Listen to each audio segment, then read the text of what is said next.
I'm Rebecca Lindquist with English by the Hour, back for another YouTube video. I'd like to thank my subscribers for your comments, suggestions, and ideas that I'll use to create more videos in the future. I also look forward to providing my entire program on video available at EnglishByTheHour.com. This program will include my systematic program to improve an American accent. Now, this program is for non-native speakers of any first language. It's also for those of you who are practitioners or coaches, those especially with ESL background who have not been exposed to some of these techniques in the past. So I invite all of you to check out EnglishByTheHour.com, where we have a full coaching staff, and we also will be offering this complete video of our program. What I'd like to do today is to provide some information on a topic some of you have asked about, and that's the use of the mouth.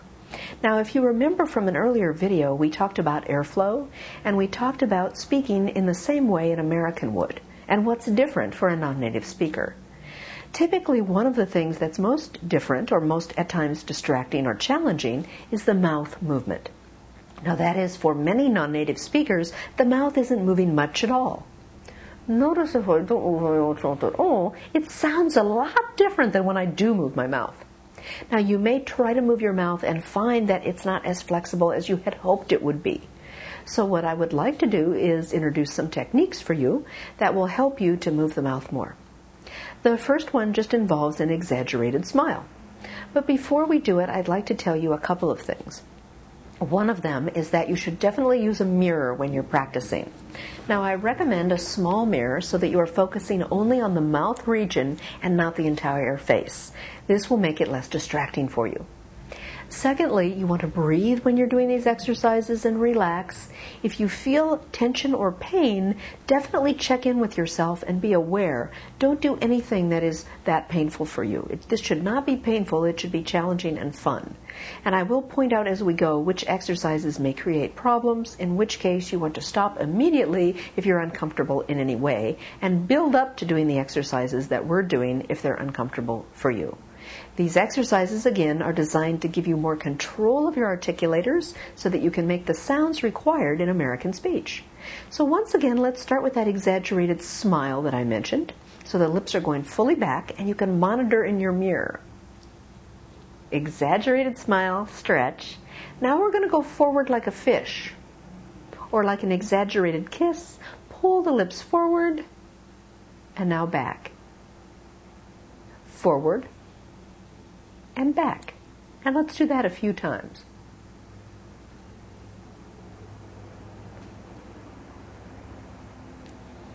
Now, once you've done this, you're warmed up a bit. We're now going to go from side to side. The key to this one is that you're going to take your lips and move them, and again, using a mirror, equidistant, which means both sides should be equal, not far to one side and not so far to the other side. However, if you find your lips are pulling much further to one side than the other, that's a good awareness for you to practice stretching on the tight side, or the side that's stretching less fully. Let's do this together.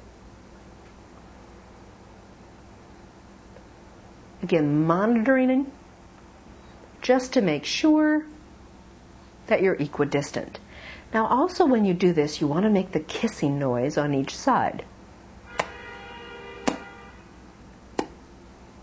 If you're not making this noise, you can cheat. That's too easy. This is the correct way to do the exercise.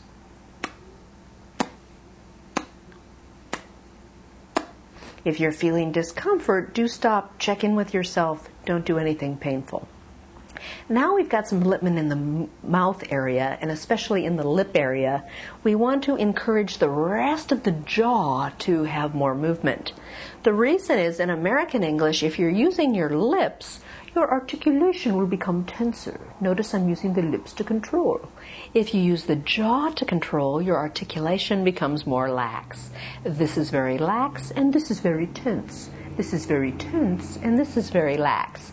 So the goal is to encourage the jaw to control more of the speech. So to do that, we'll open the mouth, and we'll start by extending the tongue.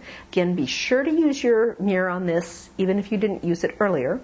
The tongue goes up, down, then right, left. Now this is too easy or cheating. Too easy. You want to extend the tongue and leave the jaw dropped and the mouth open like this. Control the tongue, now right to left, and up, down. Up, down, right, left, and you should feel the motion most here.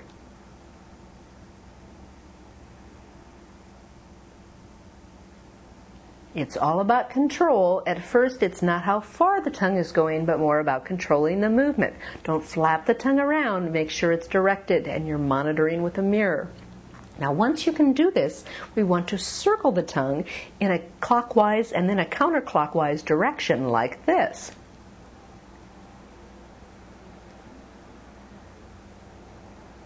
You want to trace the lips. This is cheating. Too easy.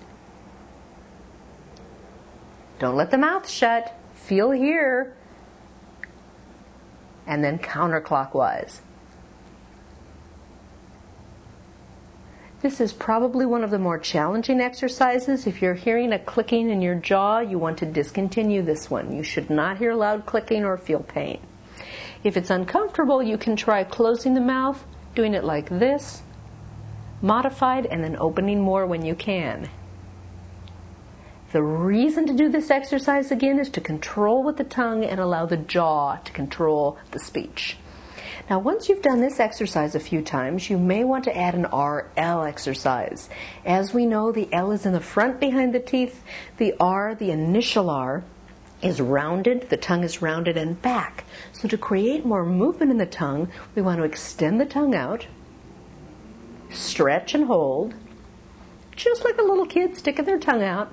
Now curl the tongue back inside the mouth. You won't be able to see the tongue curling, but believe me, it is. The tongue goes back without touching the top of the mouth, like this. Tongue goes back, all the way back, and stretches. Tongue goes forward, tongue goes back. Monitor with the mirror the tongue going forward, flat as it can. You don't want it to go straight up. Flat, stretch, rounded back. Forward, back. Forward, back. This will help with initial R sounds like Robert, and then coming forward for an L. So for example, a word like the livery or roller coaster, where you have to go back and forth, you want that tongue to be nice and stretched out so that you can control it and so that you can make both sounds in close succession. And lastly, let's look at an exercise that doesn't involve stretching as much as it does vowel sounds, but it's pulling everything you've learned so far together with airflow. We'll start with the long E sound. So again, the mouth stretch of spreading the lips with a long E sound, E, and breathing and exhaling, E. Now opening the mouth, nice open jaw, ah, and then rounded lips, ooh. Even though the lips are round, the control is in the jaw. Ooh. Not oo, but ooh. E, ah, ooh. E, ah, ooh. Use your mirror to control. E, ah, ooh. E, lips spread. Ah, jaw open. Ooh, lips round. E, ah, ooh. Closer and in quicker succession. E, ah, ooh. E, ah, ooh. E, ah, ooh. Doing these exercises daily will make them easier, will strengthen your articulators, and will allow you to control your speech. I thank you for your time today. We look forward to seeing you again at EnglishByTheHour.com and in future videos. Thanks again.